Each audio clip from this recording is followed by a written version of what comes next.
Hello there. Welcome to episode 16 of Bow and Blade, the podcast brought to you by medievalist.net, your home for all things medieval on the internet. Bow and Blade gives you a seat at the bar as scholars of medieval warfare go beyond the Wikipedia articles to talk about the debates and questions that we're working on today. I'm Michael Livingston, professor at the Citadel, the Military College of South Carolina.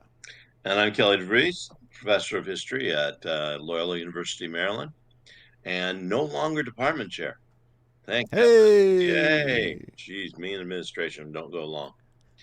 It did lead me, I will say, it led me to a lot of different alcoholic beverages.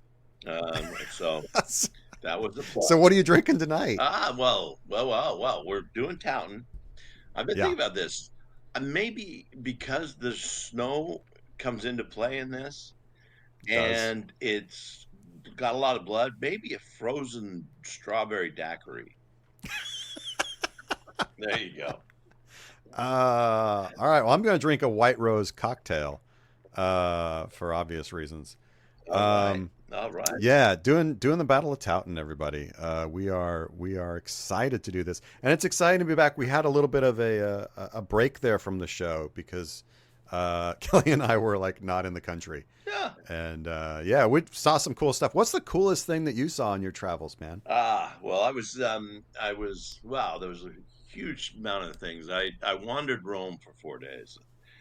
Take off now, that's rough. They don't out there in the podcast world, but I am old enough now that I take off for 4 days and any long trip, and I had 3 conferences in this trip, and let alone in 2 of them, one in London, one in Leeds, and one in northern Spain.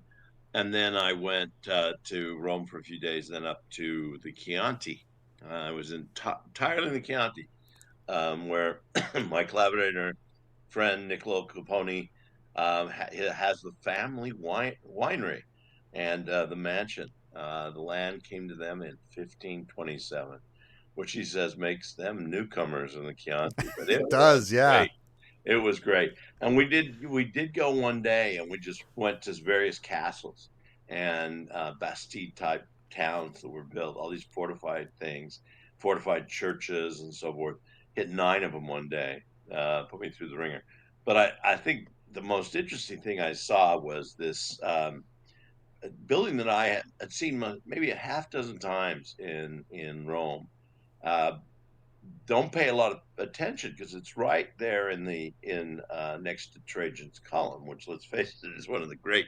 It's kind of a big deal. Records. Kind of a big deal. Yeah, just records of military conflict.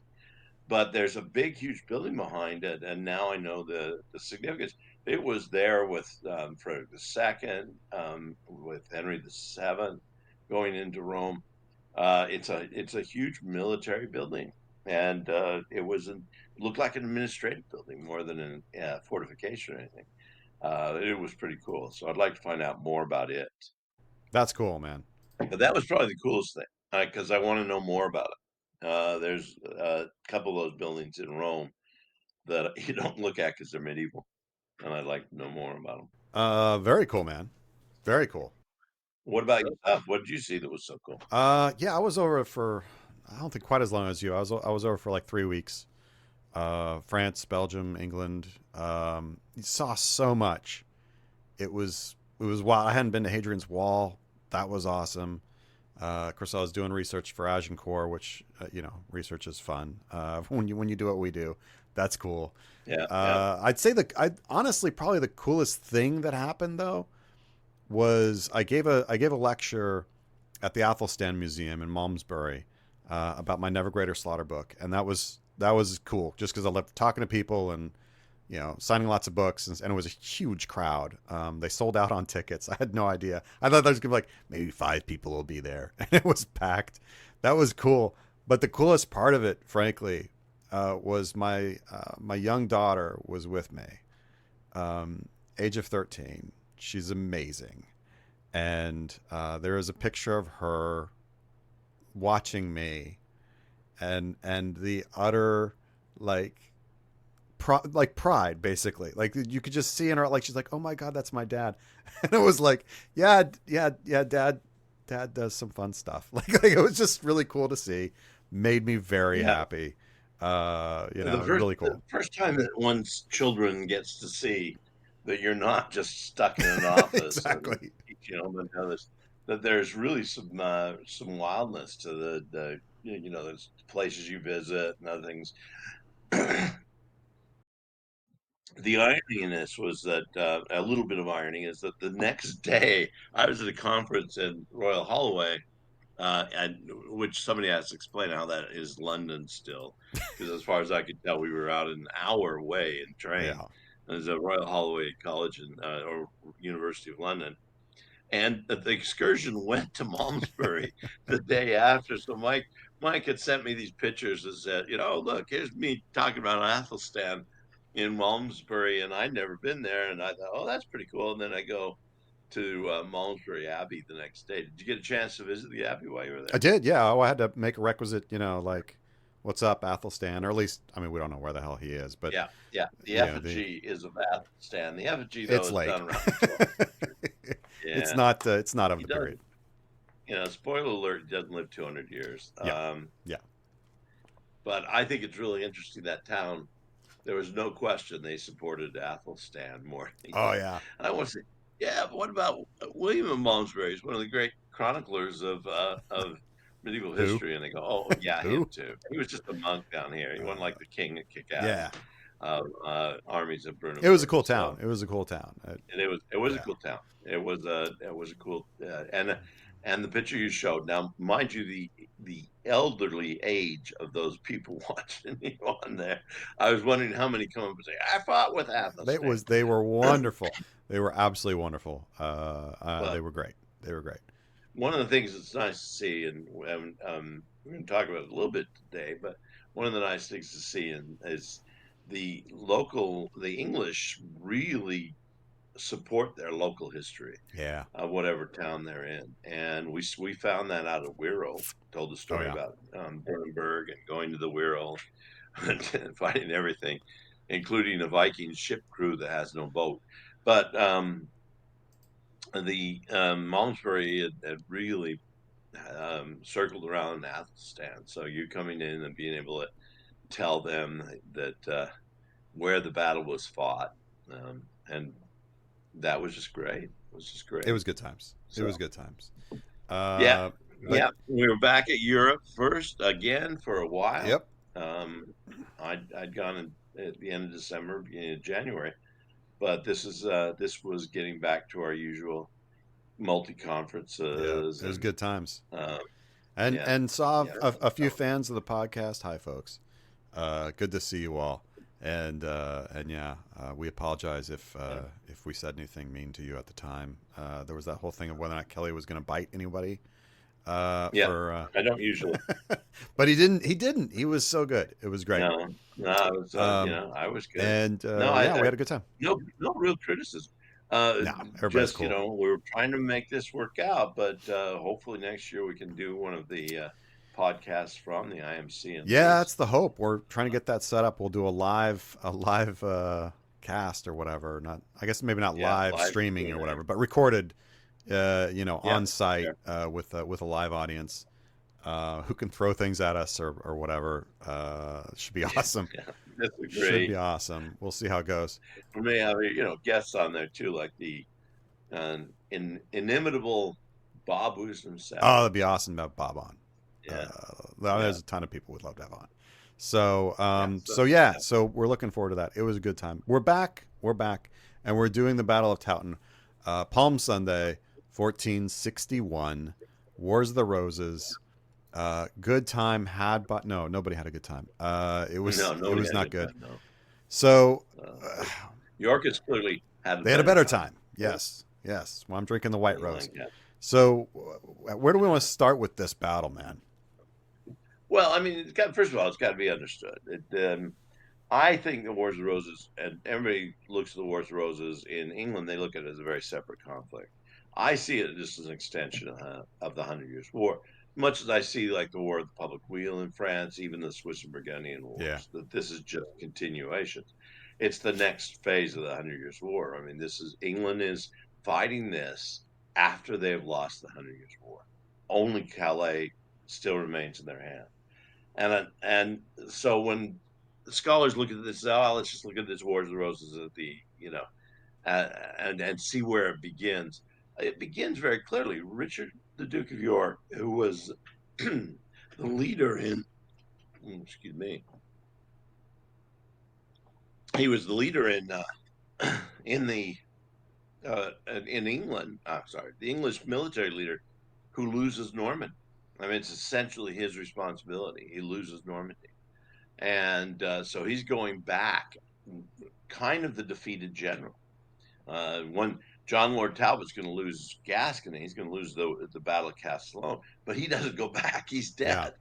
dead. Duke of York goes back, and so he's carrying kind of the burden of I lost this war, and he's blaming at the same time he's blaming the very ineffectual Henry VI. Yeah. Who's nothing Who's like Henry V. no, no, no, no. Henry VI, well, never knew his dad. Yeah. I mean, he was born what? He was 3 months old when his dad Yeah. died, which meant essentially Henry VI was supposed to be king of France by the Treaty of Troy, Supposedly. but not in reality because nobody anticipated that Henry would die before Charles VI, and so Charles VI's death coming after Henry's really threw that into a mess. But Henry VI hadn't done much since. And once he hits majority, he becomes the leader, and all these losses are happening. I don't think he could have stopped it, but that's another Yeah, I issue. mean, he's not he's fairly weak from the start. He's in a weak position, and it's a problem when you have a leader, a king who is so controlled by other forces through his minority, right? And those forces become entrenched in their interests of power, and that generally doesn't end well because not everybody wants to give up the power they've had while someone's been in the minority. Yeah. That movement from kind of regency to coming into one's full authority is often not exactly peaceful, and that certainly is the case here. Where, as you said, you have a lot of other weights on the kingdom, given the loss of the Hundred Years' War, and it ultimately comes down to what we got two groups, Yeah. Yeah. the two roses, the white and the red. The white roses of the Yorkists and the red roses of the House of Lancaster. I almost said Lannister. I don't know why with the new Game of Thrones coming Yeah. out. Geez, I don't either. Because for those of you who don't know, Beyond the names, there's not a lot about the Wars of the Roses that come out in Game of Thrones. So don't get too so excited it's the there. House of Stark versus the House. The House of York versus the House of Lannister. Lancaster. Yeah. Gosh darn it. Um, And York's connection to the Lancastrians is very interesting. I mean, it's not one where the Duke of York is in fact the uncle.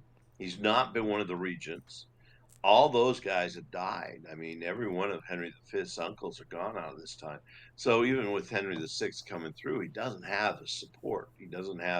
He's got nobles who will follow him because he's the King of England, but he doesn't have anybody like Henry IV did, or even Henry the Fifth, let alone going back in time with the Black Prince and John of Gaunt being able to watch each other's back for a while anyway. yeah, and Henry VI has had some problems, mental problems, I guess we'll say. Well, that one's interesting because there's a lot of mental issues that people ascribe to things. It's not like we've got with Charles VI. Don't be sixes, and that's what the sign is. That's a But conclusion. Charles VI, I mean, he actually kills a friend, goes into the woods, and just disappears for like 3 days, and comes back after having turned native, and they put him in the rubber throne room, and he goes back and forth between lucidity and not. I don't see anything about that with Henry VI, and sometimes wonder when I look at the sources if we're not actually misreading that. And he's just ineffective. He's not a leader, and he doesn't have a lot of stability I mean, the interesting thing is that Henry the Sixth marries perhaps the best of the queens of England at that period of time, Margaret of Yeah. Anjou. So French woman, out of the place that just beat you in the Hundred Years' War, is now the strongest advisor that Henry the Sixth has.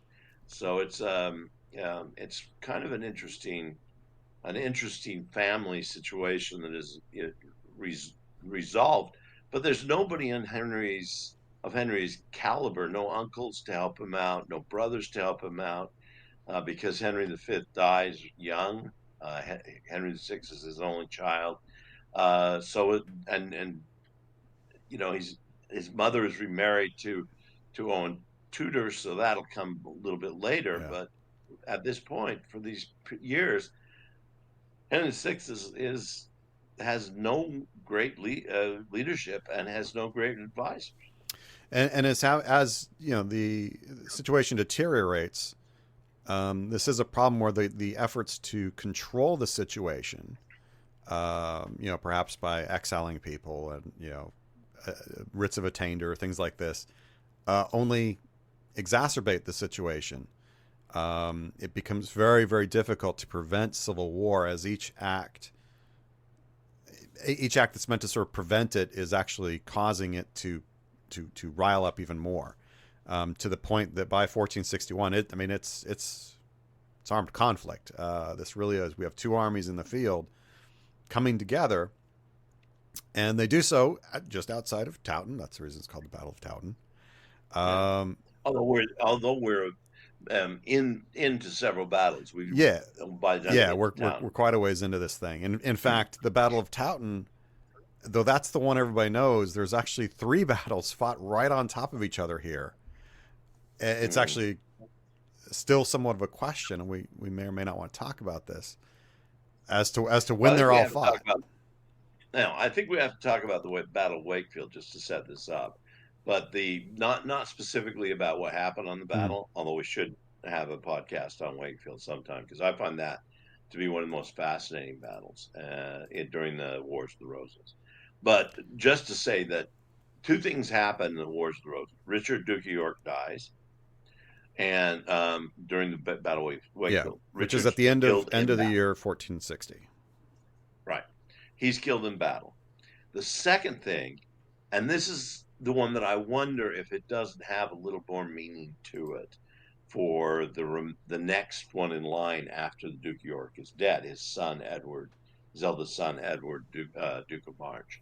And I wonder if this one doesn't, and that is his 16-year-old brother, Edmund, Duke of Rutland, who's been captured at that battle, is executed, beheaded near the chapel, the bridge chapel that is there in Wakefield. And he is summarily executed on the bridge after the battle. No trial, no nothing. It's just lop off his head. And I think what would be that now this all this responsibility falls on Edward the Fourth, and he could choose to wind this Future down, Edward the keeping Fourth. Henry in Future there. Edward The Yeah, future Edward the Fourth, Edward Duke yeah. of March. It all comes on him, and I think to myself, wow, the loss of a father in battle you could put off. I mean, everybody loses in the Wars of the Roses. People lose Yeah, fathers and brothers all the time yeah. if it's in battle. But this execution by Lancastrian forces after the battle of this 16-year-old child, well, 17, I guess he just turned 17-year-old boy, Edmund, Duke of Rutland. That is when I think Edward the Fourth gets pissed. And there's not a lot of evidence. I know I'm kind of going out there on a limb, but that is the first. This is the first big execution of a royal, cousin or anything, in these battles so And far. we think it's Clifford that did it, don't we? Not entirely certain. I mean, there are several people. Let's put it this way: there may have been one that did it, Yeah, and I'm not recalling to name who that might be. But it's a whole group of nobles that have decided yeah. it. No, they've Um, decided. Yeah, and but I yeah, think there's like a story that Clifford does it in revenge for his father's death at Albans. Um, Yeah, I don't know, man. You've never floated this to me before. I'm not sure, Oh, man. hadn't I? Uh, Yeah. I've stood on that bridge and mentioned it out oh there. well, it's a horrific moment, and there's no question that if this was at all intended to be like, yeah, we win, it was like, no, the other side's going to fight Mm. harder now. Yeah. There's no question in that regard, and yeah, it is now falls to Edward, future Edward the Fourth, giving some indication of where all this the War of the Roses will ultimately go. It falls to Edward, who then kind of takes over the cause, the Yorkist cause, against the king, against the Yeah. Lancastrians. Yeah. The the the Duke of York, Richard, not the one that'll become Richard III, but the Duke of York who dies in the Battle of Wakefield, and he has these sons. None of them seem to be particularly good, except for Edward IV, and he is very efficient, as we will see in the Battle of Towton. But he's extremely efficient, and he will be a fairly good king as an oasis in this kind of desert of royalty that stretches from Henry the Fifth to Henry the Seventh. But the it's to me he rises up, he gets pissed. He hasn't really taken a large role in the Wars Roses up to this point, and he gets and he at this point he says, "All right, we're going to go and defeat him," and he recruits the largest army that had been recruited up to that point in the Wars of the Roses. And I do want to take some time, not right now, but just before we get into the battle, a little bit about the recruitment, who's fighting on which side, because this is a civil war in a way that the Civil War, where we simply have two sides and they're all English that are fighting. I mean, there's a couple of mercenary groups in each, but they're all English, and not that's it's not like an American Civil War where we've got racism and slavery as an issue, not like the English Civil War where we've got the rights of Parliament as an issue. These are two kings fighting it out, but they're fighting out with many men there who know nothing about why they are fighting on that side. It's kind of a loyalty. Yeah, and it's also striking that if you map out these groups, it's not exactly like split the kingdom, what we now think of as the kingdom, like down the middle somehow, and there's your Yeah. line. Like it's not. This isn't like south of the Mason Dixon line or something like that. This is much more mixed. I mean, it really is, as Kelly's saying. Um, In fact, the big thing is that the Towton or the Lancastrian army is in York, and the Yorkist army is it's south of true. them. It's true. It's Uh, so confusing when you get on. You're like, but wait, shouldn't they be coming from that? No, no. They're yeah, coming from the flip directions. and both Richard the York's head and the Edmund Duke of Rutland's heads after Wakefield get placed in the Beach Tower.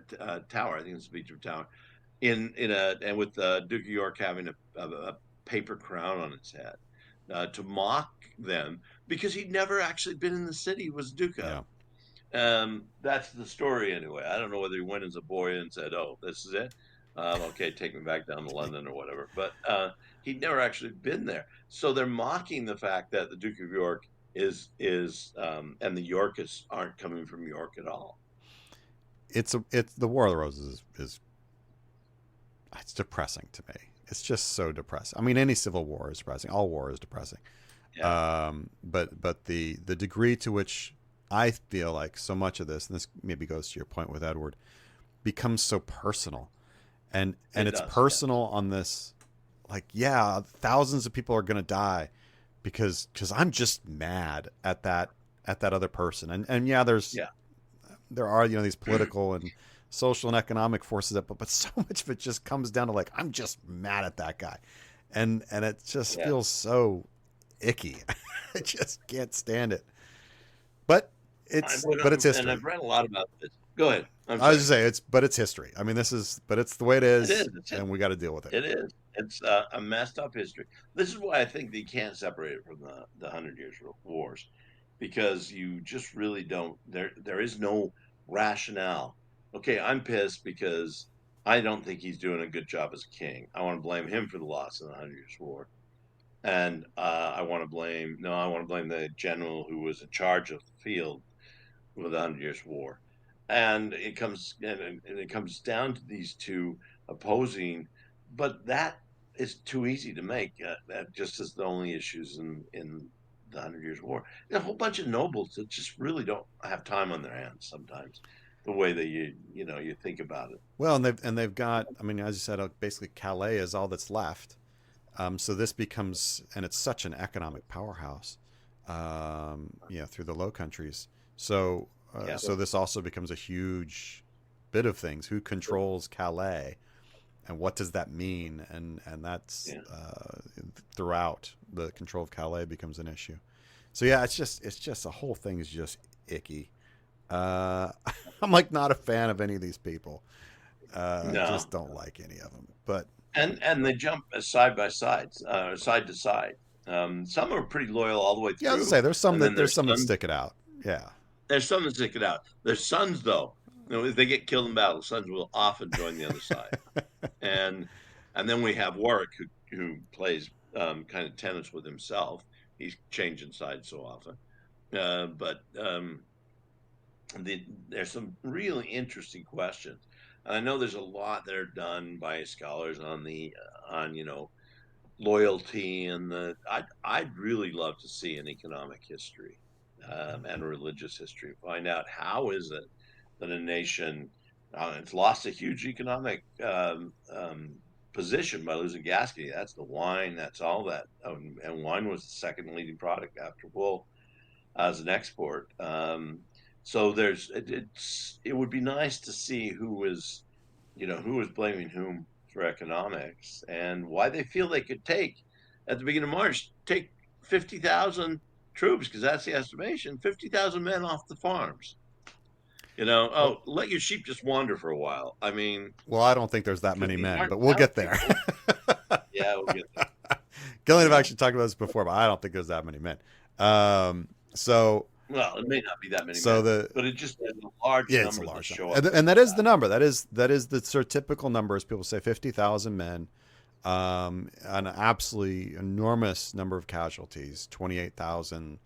Yeah, huge number. It's kicked around. I mean, there's obviously various numbers, and we'll talk about that because I don't think it's that many. But No, it may but not this be. is always pointed to as like like one of the biggest battles that you get, one of the biggest casualty counts, certainly of the War of the Mhm. Roses.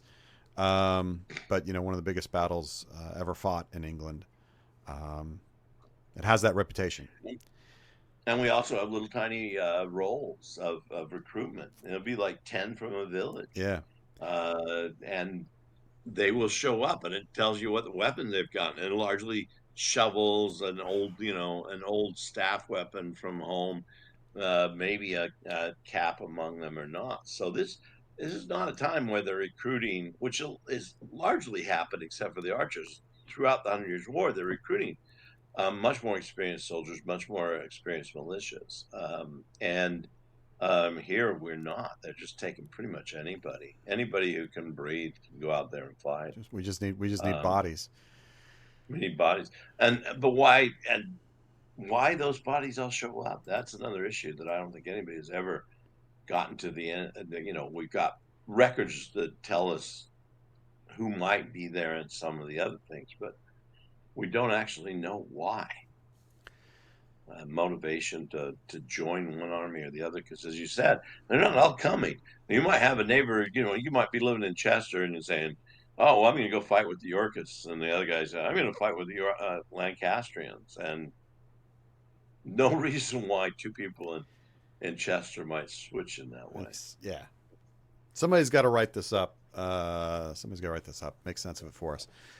But it comes to a head, not the final head, but for our purposes today, it comes to a head in March on Palm Sunday, just south of the village of Towton. So Hmm. this is south west. Hope I'm remembering my directions correctly, of York, but north of Castleford, Yeah, which is they've had to. And they've had to cross the road. So the Lancasters have had to cross the river, Right. not far to the north at Tadcaster. At Tadcaster, right. And the Yorkists have to cross the river because, again, as Kelly said before, like the things aren't quite where you expect. You'd expect the Yorkists coming from York, and no, that's the direction the Lancastrians have come. The Yorkists are coming from the south, and they cross the river at sort of two places, at Ferrybridge and Castleford, because of the events that happened just prior to the battle. And there is this question of whether or not they happen.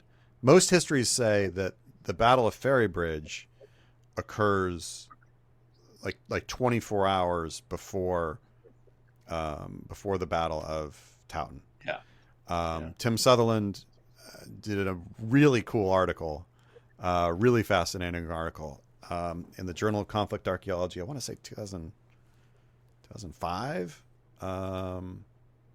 Gosh, see if I can look that up really quick. I can't remember if it was 2005, 2009. Anyway, it's called The Killing Time. Really, really cool little piece. 2009. My bad. Yeah. 2009. Really cool little piece where he actually argues, because there's these three battles that happen in quick sequence, for sure. Like there's no question about that. Battle of Ferrybridge, the battle skirmish of Dintingdale, and then the Battle of Towton. And the idea has typically been that, again, Ferrybridge happened well before the battle, the main engagement. And he argues like, no, it was kind of one sequence of action that all takes place on the same day. It's a really, really fascinating article. I quite like it. Yeah. It's good stuff. And Tim Sutherland's amazing. Well, we ought to, now, because we've mentioned Tim, Tim is one of the people who dug the battlefield. I was going to say, so this is when we know where it is. We know where it is. Mike can't place it somewhere else. We know where it is. But the other thing is that we now have archaeology as a source to kind of fill in some of the things that we don't have from the Chronicle, because the sources for Towton are not particularly strong. One of the things I find really interesting in the Wars of the Roses is that often, in comparison, say, to what's happening in the continent at the same time, which would be the Swiss and Burgundian Wars, or the War of the Public Weal a bit before that, and coming up to the Italian Wars, those wars have tons of sources. You can follow almost all the battle because everybody and their brother's writing about it.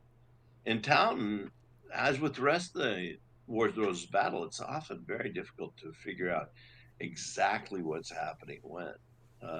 And because I've heard, for this battle, for example, I've heard a length of 10 hours. Oh, they fought for 10 hours. I walked the battlefield with Tim, and you've just been to the battlefield. I walked the battlefield with Tim, and it had to be over much quicker than that. I don't think it was, because well, as we'll find out, one side can't hit the other with longbows. Yeah, no, I agree. I don't think this is that long a battle. In fact, I think Tim's really onto something with imagining this being a longer sequence, and that part of what we're getting in the sources, not just in terms of time, but also in casualties, is actually the compiling of the entire sequence. That the entire sequence may be taking place over something like 10 hours. It's not simply Towton, that engagement when the lines hit. That doesn't make sense to me. It makes a lot more sense that we're really talking about the whole spread of the chronology here. Because it is not. It is a fascinating site because we know where it is, as Kelly said. Like there was already a pretty strong suspicion we knew where it was because of the descriptions we had. It's on the Yorkists were moving north from having crossed the river. Obviously, they're going to be on roads. We've talked about this before, the necessary follow the roads, even though a lot of people ignore that. But we know where the roads run. We know that the Lancastrians were taking a position to prevent them from going further on the roads. So we know where those roads come together. They come together just south of Towton. And there is, in fact, a cross there that was put up to memorialize the battle. the Yeah. Towton Cross. So, and that's not to say that anytime there's a memorial marker, we know for sure. Like we're always like, well, do we know for sure? Was that in fact a memorial marker? Like there's a memorial I marker don't think that's any there. question. Yeah, You've seen it. yeah. I mean, there's a memorial marker, for instance, that supposedly is a marker for Crecy, and we're like, nope, that's a boundary marker for Fields. But that's not the case here. This is like everything point to this. And then as Kelly said, you know, Tim Sutherland and a whole crew of folks did archaeological investigations, and yeah, that's the battle's there. Like we got battle remains, we got the goods. We know where it is. We know where these guys were. From the point of basically where the lines were to where different guys went down in the rout afterwards. Yeah. To even how short the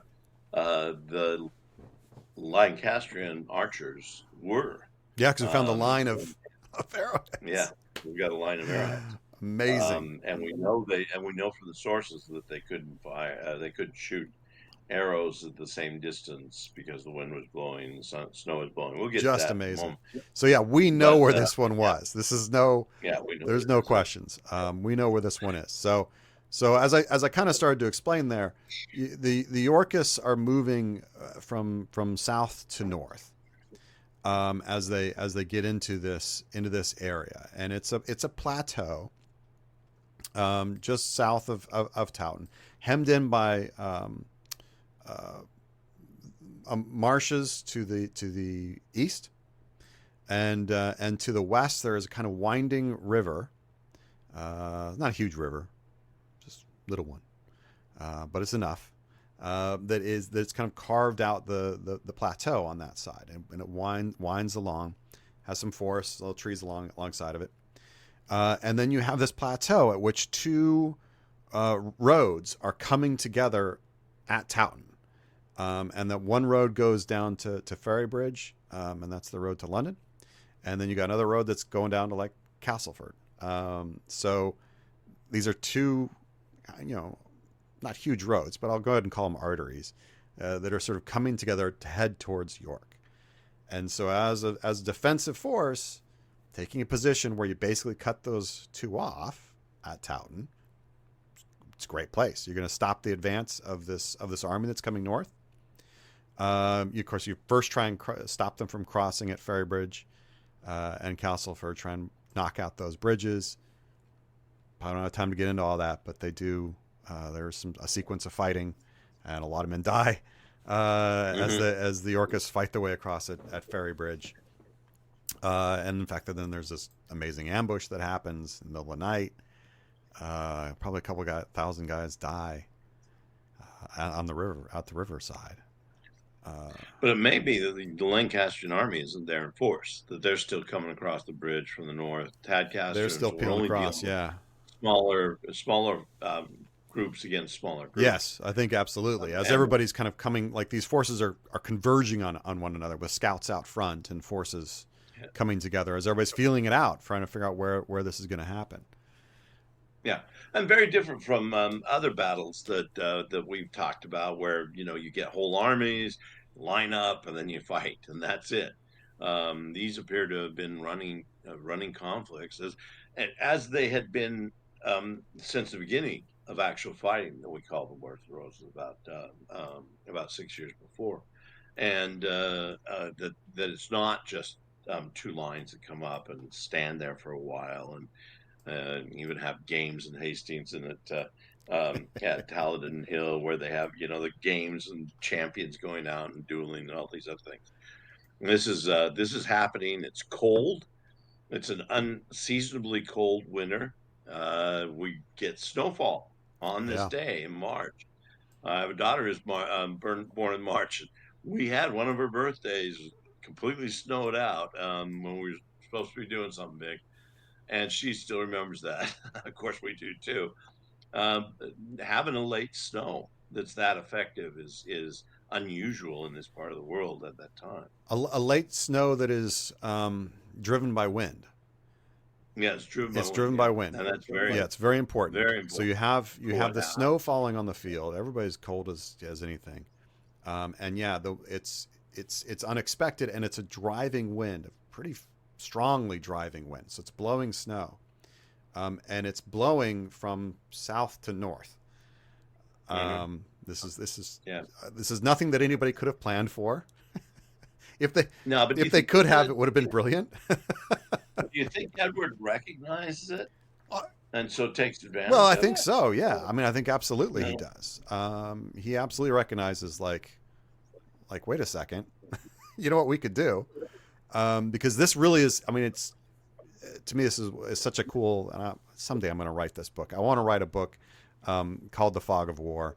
That's just about the unexpected weather, basically, as a Hmm. determinant of Yeah, battle yeah. that nobody counts on, and because I continue to bang the drum for the fact that battles are unpredictable and like there's just you don't want to fight them. So and one of Yeah, those you things definitely do. being weather, like you can't control that, and so and certainly in this case, yeah, nobody expects this, but Edward does take advantage of it. Now, but before we kind of get there, you have these kind of skirmishes, some of them at some scale, as the forces are coalescing.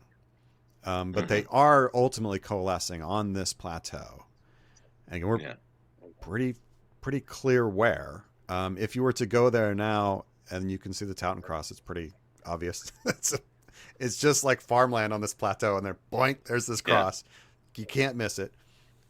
It would be just south of that is where the Lancastrian lines were. Yeah. And the field itself, when I was there with Tim and we talked about it, I said, "Where is there evidence of ridge and furrows?" Because these fields were tilled, Mm-hmm. but they didn't seem to have the ridge and furrows that the others do. Battle of Wakefield, there's evidence because you can actually see it on the ground of ridge and furrows. And I've often thought, geez, what does that do to breaking up Yeah, the line? I mean, one of the things that makes it sort of impossible to have a battle crazy at the traditional site is that the ground is going to be very different. It's constantly tilled, and there is evidence of ridge and furrows. But here it seems to be tilled, but not necessitating the ridge and furrows that would disrupt a charge. So they've picked a field here where a large group of people, whether it's up to 50,000, we can talk about in just a moment, but a large group of people can fight each it's a good other, place for a and battle.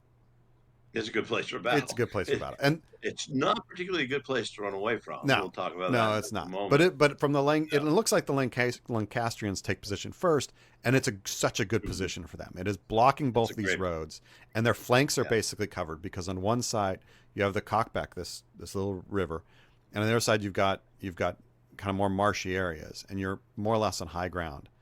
And in front of them is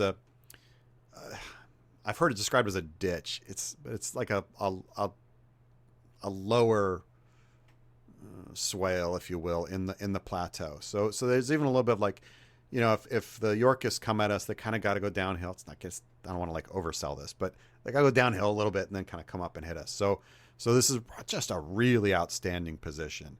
Well done on their part.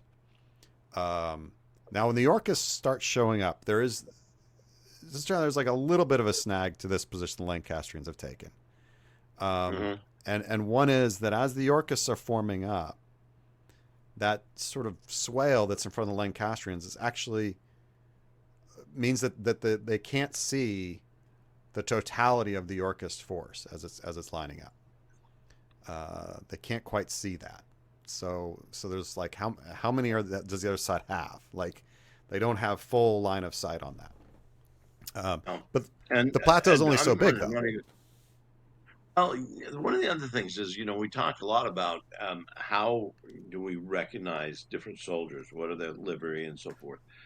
Clearly we've got banners that have been used. We've got interesting leadership on both sides, but I'm not impressed with the leadership of the Lancastrian army. And not having Henry VI, a particularly prominent military leader or good military leader, means that he doesn't go on the battlefield and lead his troops. And you've got the Duke of Somerset, the Duke of Exeter, the Earl of Northumberland, a couple of knights that take over the positions of leadership in there. But every time I study medieval warfare, if there is not a king, then the decisions are awfully not very decisive. It's kind of like, oh, geez, so we're going to take the blame. Or we're going to get, if we get credit, that's a good thing. But if we are taking the blame, especially when you got a king on the one side, I'm not even sure in this positioning, and especially as snow starts falling, that the banners are too particularly prominent, and that'll confuse the lines, their own leadership, Yeah. but it confuses the lines of their own armies as well.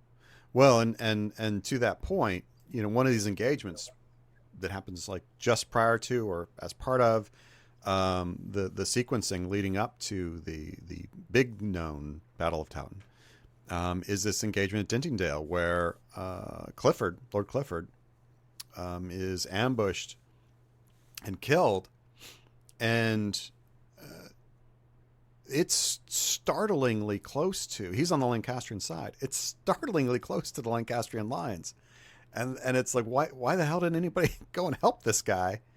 And part of that could be attributed to what Kelly's talking about as a kind of lack of leadership on the Lancastrian part. Like, we're just getting together these lines, and who's going to make the call to sort of like siphon off men to go help over here, whatever. What's happening? What's the command and control, basically, the COC, as we would say in the military. It maybe that's just simply lacking here. It helps to explain Yeah, why yeah, the Battle of Dintingdale, this little skirmish, goes the way it does. And Clifford, for what it's worth, was kind of one of the guys who you could say like might be able to, make some good command decisions potentially. And now he's off the board because he's dead. So yeah, it's a great position they've got. And that's of course, as an initial deployment, cool. But as Kelly said, when you get to the actual battle, that military leadership is gonna shine through or not, as the case may be. yeah. And given this, we're talking about military leadership. The Clifford family is still around. And one of the curious things is I've been to a couple of talks on Towton, and Lord Clifford now, um, he shows up because he doesn't know he doesn't exactly know. They never recovered the body of Lord Clifford. And one of the interesting things in going to the tomb at Skipton is you see all the different places. Clifford's died frequently in battles. Let's put it this way. And I mean, I actually told Lord Clifford, I said, I'd know where to stand if I was in a battle and there was a Clifford there. And he goes, oh, why? And I said, well, because the Clifford's going to get hit and killed. It's likely I'm not, so I'll stand next Stand to him. next to Clifford.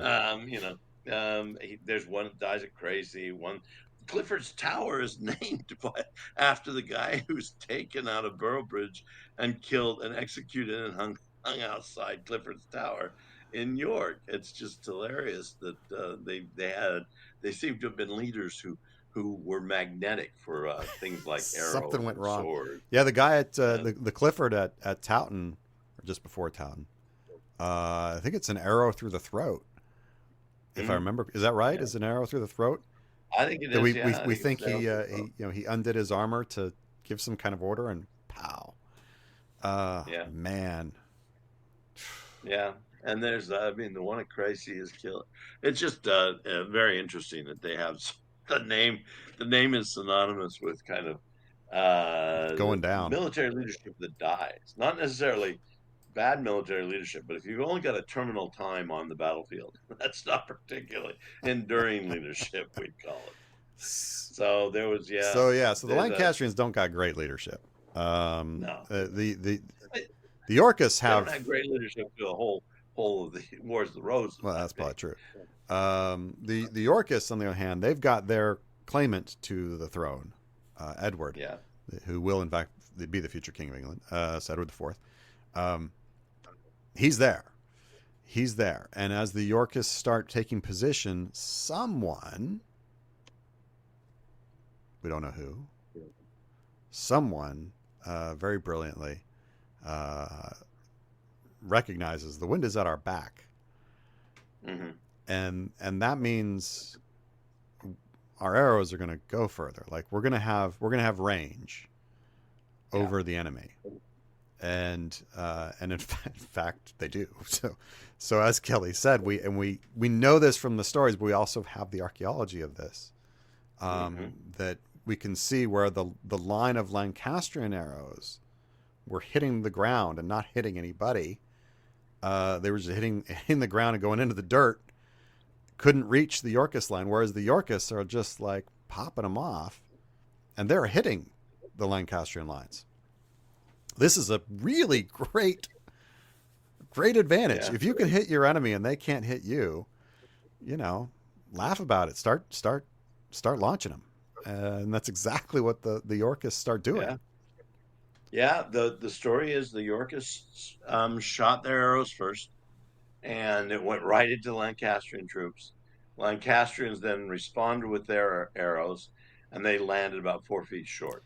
And then the second shot of the Yorkists went into the Lancastrians again. Must have been riddling these archer groups, and the Lancasters did not. Just those archers just turned and walked off the battlefield because they're ineffective, and they're getting pelted by the arrows of much more effective troops on the other side. And one thing that we got to understand that longbowmen know what longbowmen can do, and the man who's pulling that 100-pound whatever bow on the Lancastrian side, if it's going 4 feet short, and he knows that's because of the weather, he's not going to try to beat that weather. There's not 4 feet Yeah, more distant in his shoulder. And those of you who think that the archers were like the murderous groups there, they also knew their craft. Those if they can't have the same advantage as the other side, and they're going to literally take the points being made by the Orcas. They're gonna go, and they do, and and that was a big group. it's a big group, and I mean obviously these guys they're getting pelted in the face with snow, wind blowing in their face, and they're launching these shots, and they're falling short, and they know that. Like they can see that fell short. The other side's really excited. Here comes another wave. Forget it. Yeah, Now what? yeah, Now what do the with the snow in their Yeah. face. Now what do It's the nothing. Lancastrians do? What's the next move? Well, this is where it'd be interesting to know how many people were there, and especially how many soldiers, and especially how many archers. We're at a time Henry VI has already had to put out laws saying that nobody could do any sports except for archery. Their lack of longbowmen are notable, and at the same time, we know the Burgundians are filtering off experienced longbowmen, and so too are the French, experienced longbowmen from the English ranks to use as mercenaries. There's mercenaries down in Italy at the same time that are English longbows. So I've often had to wonder about exactly how much of a loss of troops do the longbowmen leaving the Lancastrians at that point, because they're not going to fight otherwise. How much of a damage it does to the total population. Be nice to It know. would be nice to know. It would be nice to Yeah. know. And one of those, yeah, shout out to ourselves. One of those decrees about practice archery. Don't play games. Practice archery is in the medieval warfare reader that we That's did. right. Yeah. Yeah. And yeah, it's cool to read. Cool to see that. And it's because they're not reproducing the archers the Yeah, same yeah. way.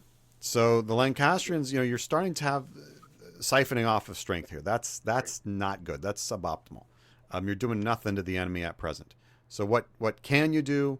Well, one thing you can do is say we're going to move forward.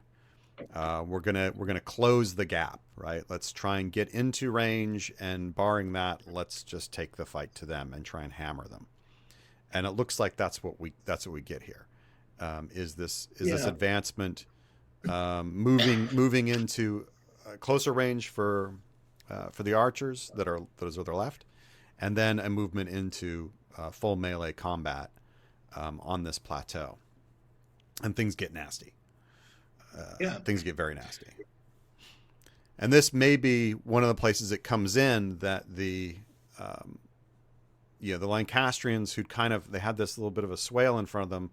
Now they're the ones who have to go through that, and now they're the ones coming into a defensive line. You typically don't want to do that. It's a lot easier to defend than it is charge, and they're not totally aware of the total numbers on the other side because they can't see them all. So you have a number of factors working against you in moving into melee combat.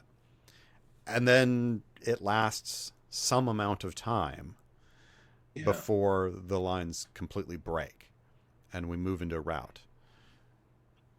Now here's something I got to ask you, especially since you've been on the field recently. I don't. When I read the sources, I don't see a lot of cavalry. At least a lot of cavalry taking part in this battle. I see some dismounted Mm-hmm. men at arms, but not any cavalry, and that seems also to be missing from the archaeology.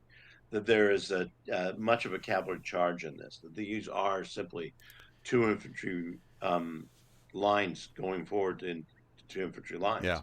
Um, I mean, I could be wrong about this one.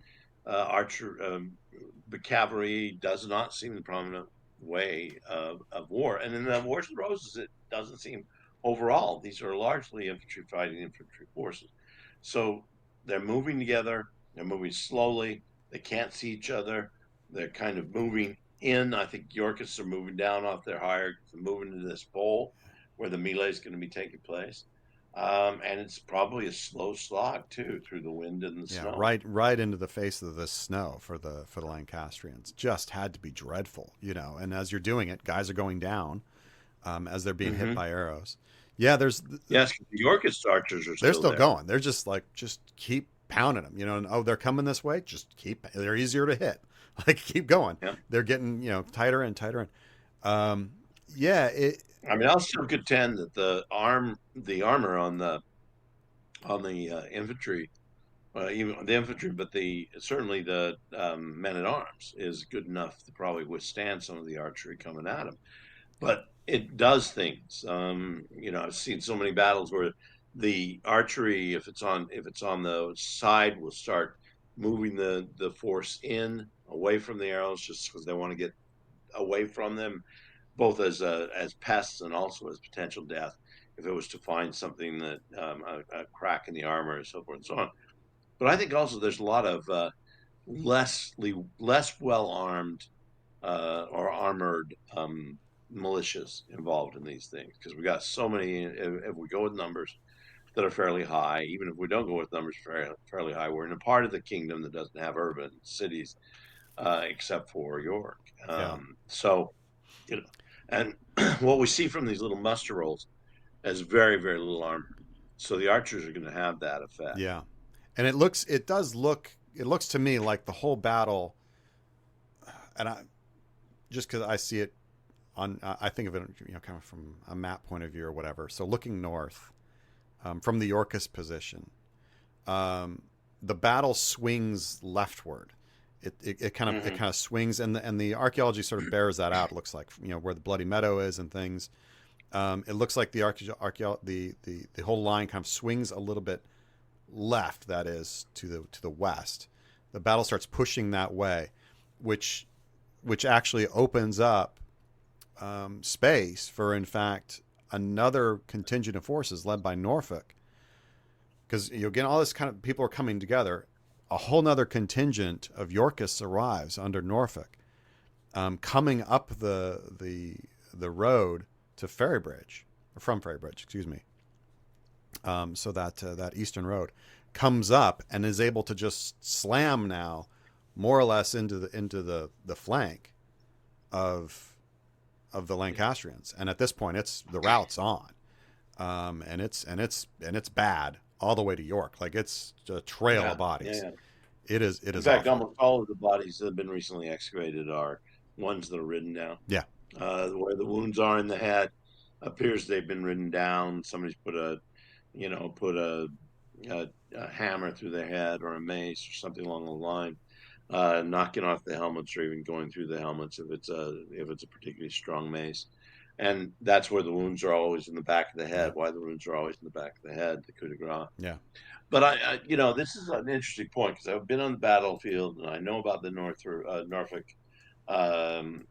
charge in here. It may well be cavalry while the others haven't. I suspect it The is. way Yeah, it moves, I think it is. But going down there and looking at the Bloody Meadow. Of course, it's not nearly as that whole area is no longer marsh that it once was at that point.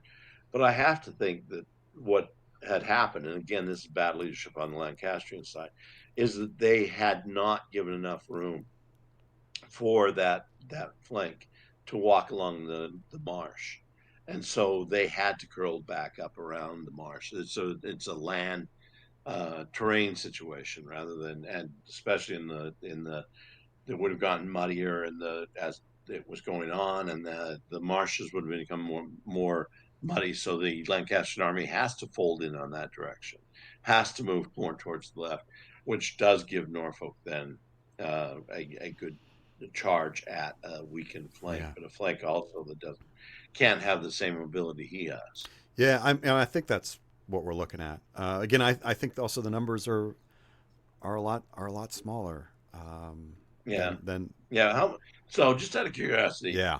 I'm not one who argues numbers. In fact, I think sometimes we decrease them too much. At the same time, I'm not willing to buy numbers that are up over 50,000 for both sides. And we're talking both sides in Yeah. that regard. So what are you thinking? Well, all right.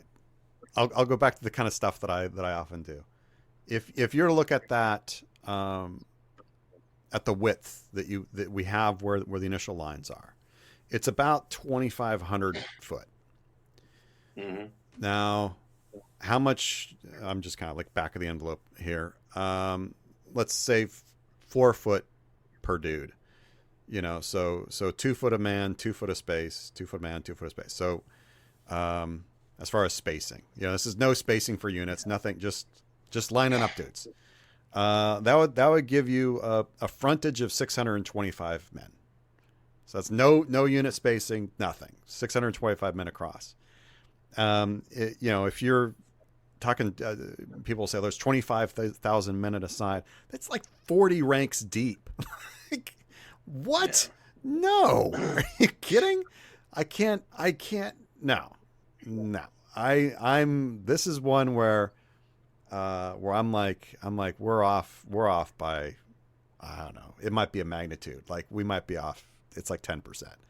Yeah, I know. Everybody uses That the that 10% figure. and it gets people will say something. Just do that to all the numbers. Don't do it to all the numbers. But I think God, if I remember right, Tim actually says in that article, he thinks the casualties are like 3,000.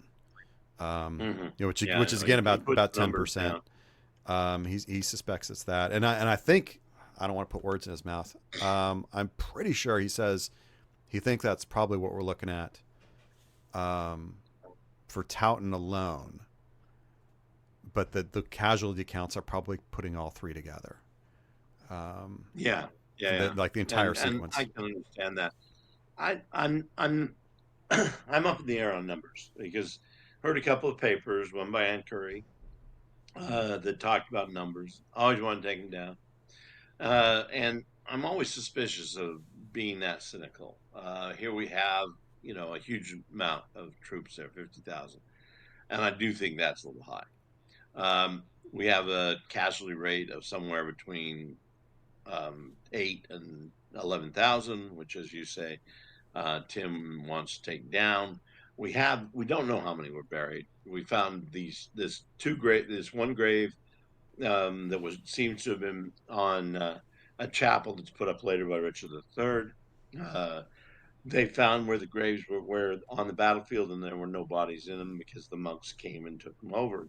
Another one of Tim's great articles is that he looks at where burials of bodies, because we always just assume they buried them on the field, and in fact he investigated what the old maps said were burial mounds and found them old Roman ruins where on the battlefield rather than grave mounds. Then found what must have been the initial burials, and nobody in them. They've been taken up. We know that the Saxon church has got a ton, obviously because the way that the churchyard is just formed with a big hill in the back. So it has to be where a lot of these were buried. I'm not, but I don't know about numbers, and I don't think that these are 10%. I don't think we're looking at a situation where we've got only 5,000 troops on both sides. and maybe 5,000 without the archers. I don't know. Could we push it up to 10,000? That seems to be more likely in this late 15th century. Is going with 10,000 on each side. But quite frankly, and this we can throw out to our audience who are now probably completely befuddled that we don't have any exactitude about numbers. What are the give and take? Mike says that, and he's done this with his cadets. He's used them. He sees a frontage of 4 feet, so 2 feet per man, an extra foot on each Yeah. side. Now we can't do that in the Anglo-Saxon period because they have to form shield walls, and we know Yeah. how wide the shields are, and they're like 3 feet. And if you're overlapping it, you can only have like 6 inches on each side. But even if we take it down, take it up, so you've got 2,500 meters, you've got 2,500 feet. feet, you've got 3 feet per soldier instead of four.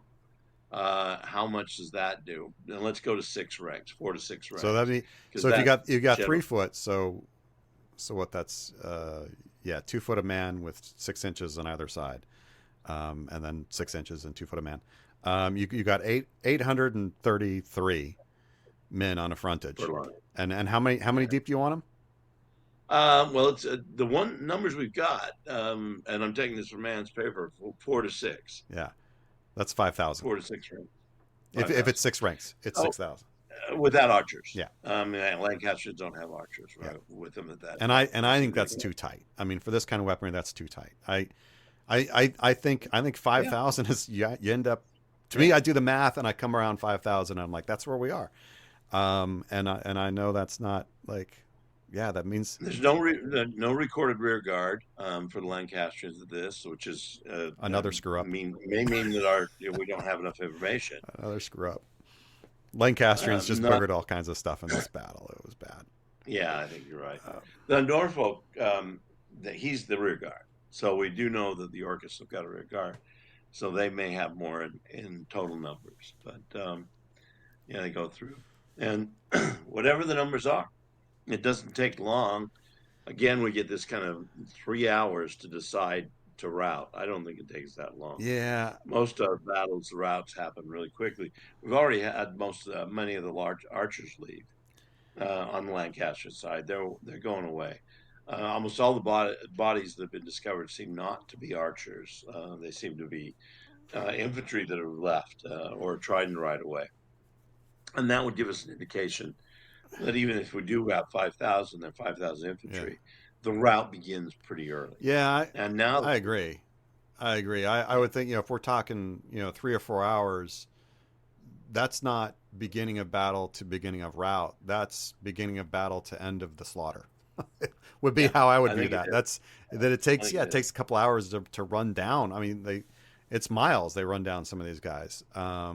So Yeah, yeah, that's gonna, sure, that'll take, but yeah, the actual melee here, I agree. I think it's short. I think it's short. yeah, There's no way that the Lancastrian position, um, holds that long before they start advancing, because they don't have any. They're out of choices at that point. So yep. they start advancing into the wind, and they don't hold that long after the melee starts, as you said before I think their line starts to crumple over towards Cockbeck, and then Norfolk arrives, and it's just blown apart. They don't hold very long, I don't think. So No, so yeah, no, and now we've got a problem. I mean, one of the things we talked a lot about routes in battles we've covered, and something like Catalonian Plains, where there is no route. It's just Attila going yeah, and Aetius not following him is very influential. A good study for all those of you who are looking for possible studies for PhD thesis. We'll be talking about the routes of medieval yeah, battles.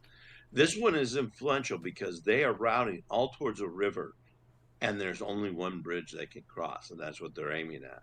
There are other bridges, but they're about 20 kilometers up either side.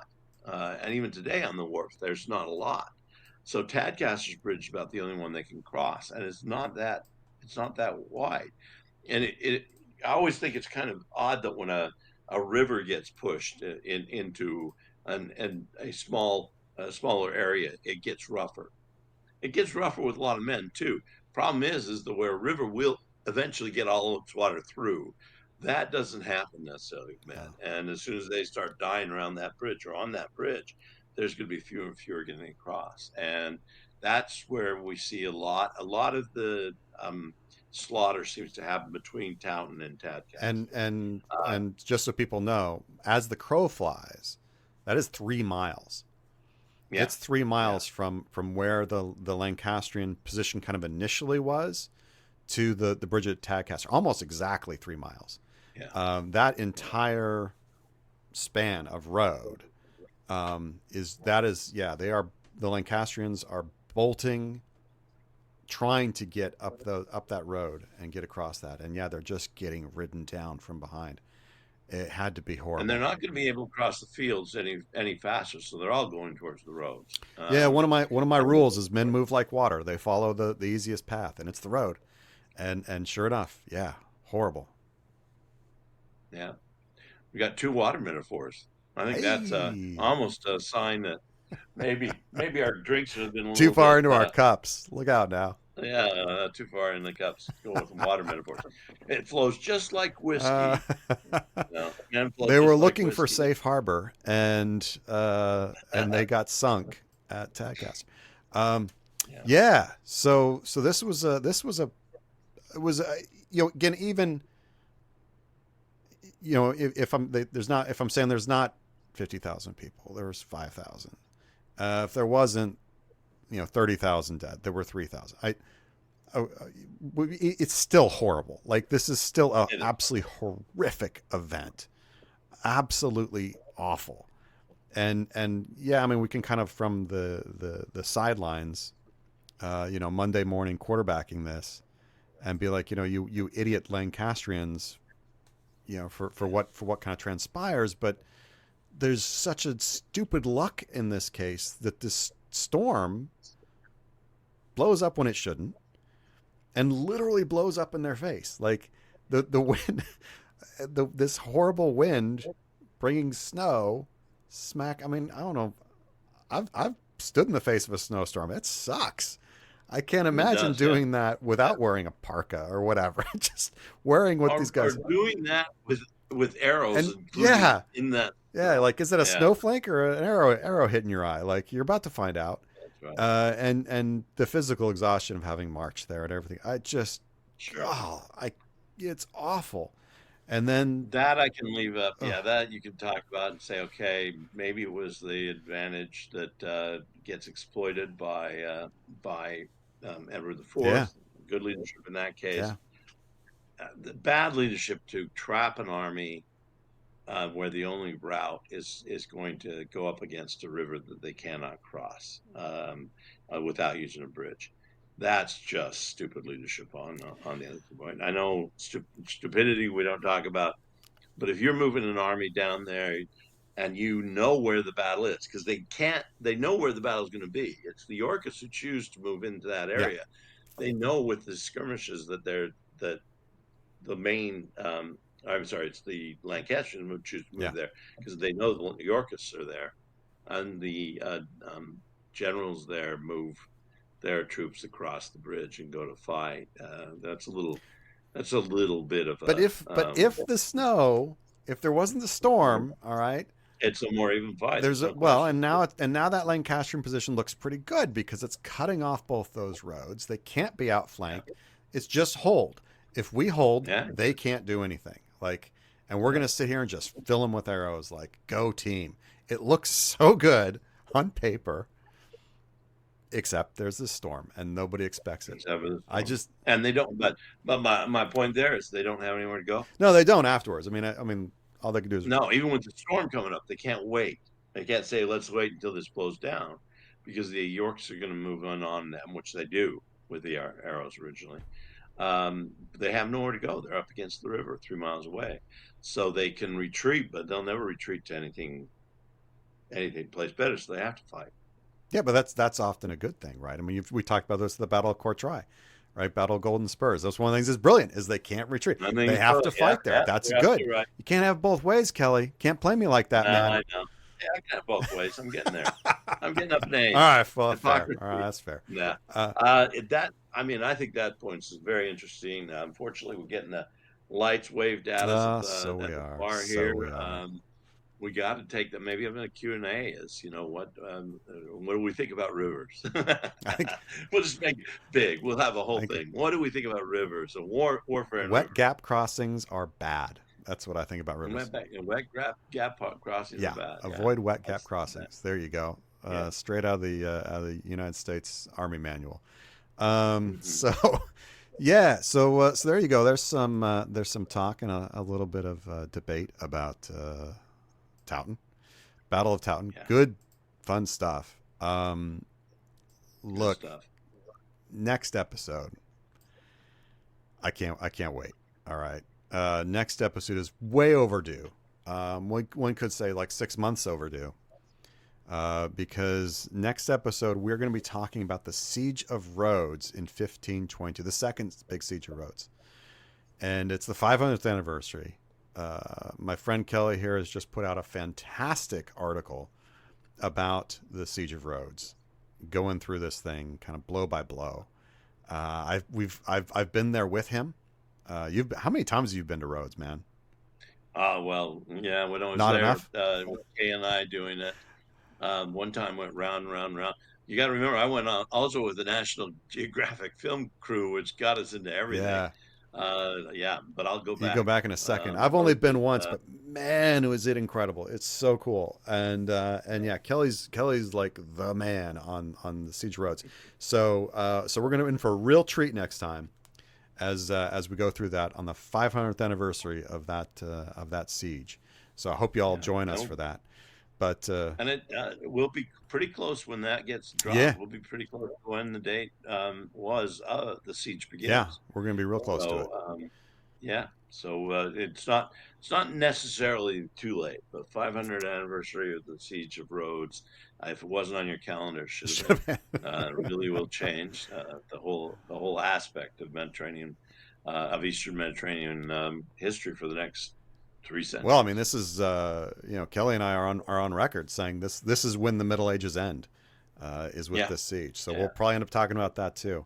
So look, hope everybody enjoyed this episode. As a reminder, this podcast is sponsored by medievalists.net. So the best way to support us, other than buying our individual books, of course, is to join their Patreon at patreon.com/medievalists. That's also the absolute best place to drop us a line if you have questions for our next Q&A, which will be in, 4 episodes. So, mm, again, I hope everybody enjoyed the show, and we'll be talking to you soon. Cheers, everybody. absolutely. Bye.